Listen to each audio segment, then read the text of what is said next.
Kidlat News Updates.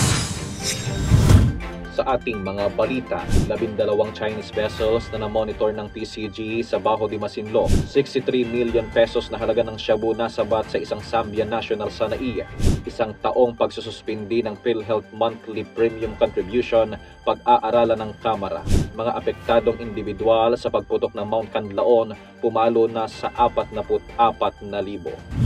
Ako po si Cesar Soriano, kasama ang buong puwersa ng Kidlat News Channel para ihatid ang mga nangungunang balita sa buong kapuluan ngayon. 12 Chinese vessels ang namonitor sa loob at labas ng Bajo de Masinloc o Scarborough Shoal sa West Philippine Sea ngayong araw, habang nagsasagawa ng routine maritime patrol ang Philippine Coast Guard o PCG. Ayon kay PCG spokesperson for the West Philippine Sea, Commodore J. Tariela, habang namamahagi ng food packs ang BRP Teresa Magbanwa at BRP Cabra sa mga mangingisdang Pilipino.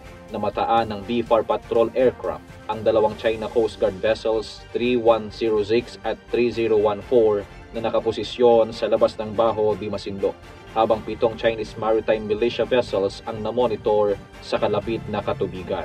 Bukod pa rito, 2 Chinese Maritime Militia vessels ang naobserbahang nakaistasyon sa loob ng shoal.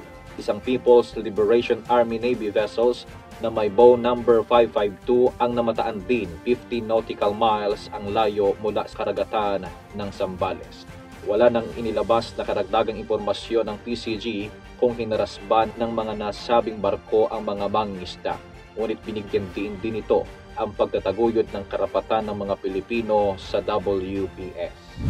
Napigilan ng Philippine Drug Enforcement Agency o PDEA ang pagpasok ng 63 million pesos na halaga ng iligal na droga sa bansa na dala ng isang babaeng Zambian national sa Ninoy Aquino International Airport o NAIA Terminal 3.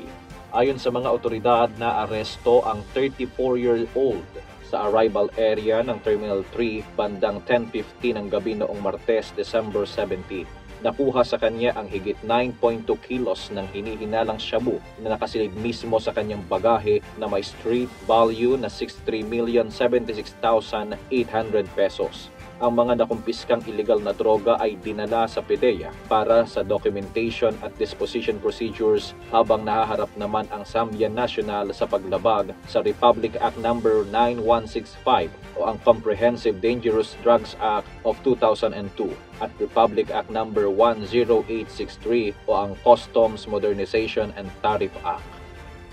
Pinag-iisipan ng mababang kapulungan ang posibilidad na magpatupad ng 1 taong suspension ng buwan ng premium contribution ng mga miyembro ng PhilHealth, habang pinag-aaralan pa ang financial stability ng ahensya sakaling i-implementa ito.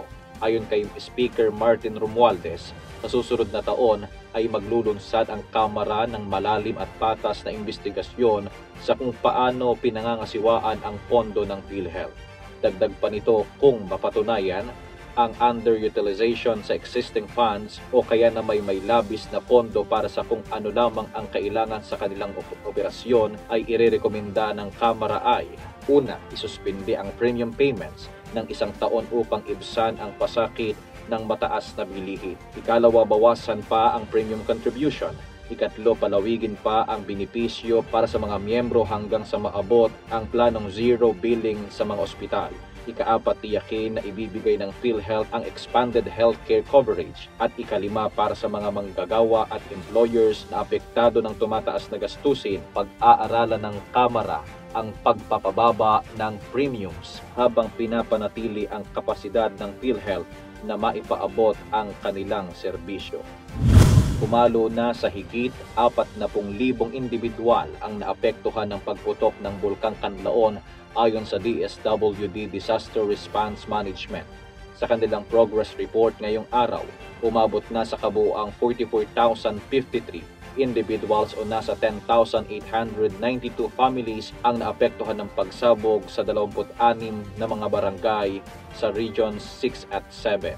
Kasalukuyan namang nananatili sa 32 open evacuation centers ang nasa higit 14,000 individuals o ang nasa higit 4,600 na pamilya. Samantala, umabot na sa higit 35.6 million pesos ang kabuuang humanitarian assistance ang naibigay ng DSWD sa mga biktima ng pagputok ng bulkan. Kasalukuyan pa ring nakataas sa Alert Level 3 ang bulkang Canlaon na posible pa ring mag-alboroto anumang oras. Para sa Kidlat News Updates, ito sa JP Adaw, nag-uulat. At inyo pong natunghayan ang mga headlines sa nakalipas na mga oras. Manatili nakatutok para sa mga susunod na updates at breaking news. Ako po si Cesar Soriano, kasama nyo sa bawat pagputok ng balita.